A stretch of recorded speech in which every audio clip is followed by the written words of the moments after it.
যে নবীজি ঈদ মানে আনন্দ, ঈদ মানে খুশি। জি এখন এখানে আমি নবীজির জন্মতে আমি যদি খুশি যদি না হই, জি তাহলে আমি তো মানে নবীজির জন্মে যদি আমি যদি না মানি, জি এটাকে যদি বেদাত বলি, জি এটা কেমনে কি ভাই? জি তো আপনি বলতে চাচ্ছেন যে যদি আমরা রাসূল সাল্লাল্লাহু আলাইহি ওয়াসাল্লামের জন্মদিনে ঈদ পালন না করি তাহলে আমরা নবীর জন্মদিনে খুশি হলাম না। আর নবীর জন্মে যদি আমরা খুশি না হয় তাহলে আমরা কিসের কিসের মুসলমান? এই তো আপনার কথা? হ্যাঁ, হ্যাঁ? আচ্ছা। জি। তার মানে নবীর জন্মদিনে আমাদেরকে খুশি হতে হবে। আর ওই খুশিটা অবশ্যই ঈদের মাধ্যমে পালন করতে হবে। তাই তো আপনার কথা? ঈদের মাধ্যমে না তো ভাই, ঈদ অর্থই তো খুশি। আমি নবীজির জন্মে আমি খুশি, এইটাই। ঈদ অর্থই খুশি। ঈদ এটা পালন তো আমার সাথে তো আপনার না করে। এটাতে তো আমার কোনো আপত্তি নাই। এটাতে আমি কি আপত্তি হ্যাঁ, করেছি? নবীর জন্মে খুশি, আমিও খুশি।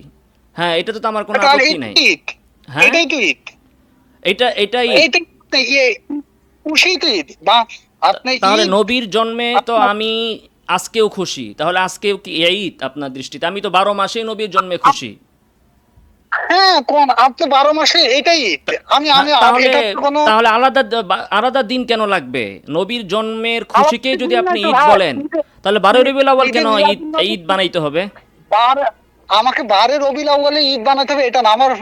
আমি সারাটা বছর আমি যেমন হুম, আপনাকে বলি, প্রতি সোমবারে নবীজির রোজা রাখতে। হ্যাঁ, জি। নবীজিকে প্রশ্ন করতে, না ইয়া তাহলে রাসূলুল্লাহ, তো ঠিক আছে।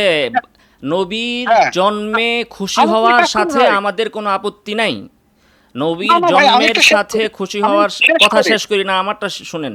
নবীর জন্মে হ্যাঁ, খুশি হওয়ার সাথেও আমাদের কোনো আপত্তি নাই। বরং খুশি আপনি হইতেই আপত্তি হবে, করছেন তো। নবীর কারণে খুশি হইতেই হবে। আমাদের আপত্তি হচ্ছে নির্দিষ্ট একটা দিনকে ঈদ হিসাবে আপনি পালন ভাই করার ব্যাপারে। নির্দিষ্ট একটা দিনকে আপনি বেদাত বলেন, কিন্তু হ্যাঁ, আমার কথা হলো যে জি, ঈদ মিলাদুন নবী, হ্যাঁ, এইটাকে তো আপনি বেদাত বলতে পারেন না। আপনি ধরেন আমি একটা কাজ করি, আর ধরেন আমি জোহরের নামাজ ৪ রাকাত, হুম, আমি ফরজ ৪ রাকাত, ৫ রাকাত পড়ি। জি, তখন আপনি আমাকে হলো যে প্রশ্নবিদ্ধ করতে হুম। পারেন। এখন আমি এইটাকে কিন্তু আমার শব্দটাকে ঈদে মিলাদুন নবী, ঈদে আমার এখানে মিলাদুন প্রশ্ন হলো, নবী উদযাপন এটা হ্যাঁ, মানুষ কবে করে? সারা বছর করে না ১২ই রবিউল আউয়াল শুধু নির্দিষ্ট ভাই একটা দিনে করে? না, যেমন এইবারে হলো যে আমি আপনাকে বলি, ফুলতল্লী মাসলাক তারা ১২ রবিউল আউয়াল করে নাই। তারা হলো যে এক এক দিন গতকালকে একজনে করছে, গতকাল তার ১২ রবিউল আউয়াল যাচ্ছে না। সুন্নতি গতকালকে সুন্নতি কেন করলো? গতকালকে কেন করলো? সারা বছর বাদ দিয়ে এক নির্দিষ্ট মানে দাঁড়ান ১২ই আমি রবিউল আউয়াল বলি, হোক আর যেদিন ওনারা একটা নির্দিষ্ট দিন কেন হবে? নির্দিষ্ট একটা নির্দিষ্ট নির্দিষ্ট দিনকে ভাই কেউ ঈদ নির্দিষ্ট করে বানাইতে নাই। হলে তো শরীয়তের দলিল লাগবে। লা ঈদে তাত্তাখিদু আপনি ইয়াউমান ঈদা। কোন দিনকে তোমরা ঈদ ভাই বানায়ও না। শরীয়তের দলিলের ভিত্তিতে আপনি যে শরীয়তের দলিলের ভিত্তিতে আমি ঈদে মিলাদুন নবী উপলক্ষে আমি যদি ওয়াজ করি, রোজা রাখি, আমি যদি হলো যে হামদে তেলাওয়াত কোরআন তেলাওয়াত করি শরীয়তের ভিতরে থাইকা, হুম, তাহলে আমার প্রশ্ন হলো এখানে, ঈদ অর্থ হলো খুশি। হুম। নবীজির জন্মে আমি ১ মাস না সারা ১২ মাস আমি খুশি থাকলাম। নবীজি যেই মাসে আগমন করছে ওই মাসে আমি নবীজি ওই মাসে আমি খুশি হলাম। হ্যাঁ, আমার এই কথা যে বুঝে নিয়েন।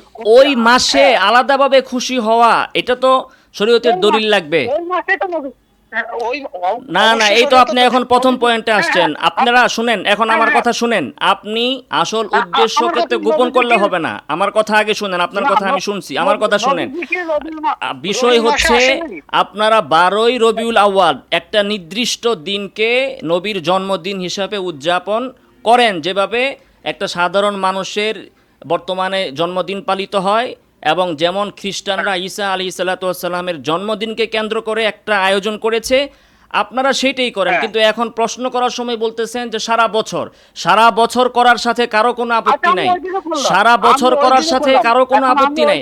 কিন্তু নবীর হ্যাঁ আমি জন্মদিনে আলাদাভাবে কোনো আয়োজন, এটা আমি যদি আপনি বলতে চান যে নবীর জন্মদিন উপলক্ষে আমি কিছু করব, তাহলে এটার জন্য তো হ্যাঁ, শরীয়তের দলিল লাগবে। শরীয়তের দলিল না থাকলে সেটা বেদাত হবে। এখন আপনি যদি বলেন যে নবীর জন্মদিনে যদি আমি ঈদ না করি, খুশি যদি না হই, তাহলে তো আমার হ্যাঁ, ঈমান নাই। তাহলে তো সাহাবায়ে কেরামের ঈমান নিয়ে আপনি টান দিছেন। সাহাবায়ে কেরাম তো ১২ই রবিউল আউয়ালে নবীর জন্মদিন উপলক্ষে আলাদা কিছু করে নাই।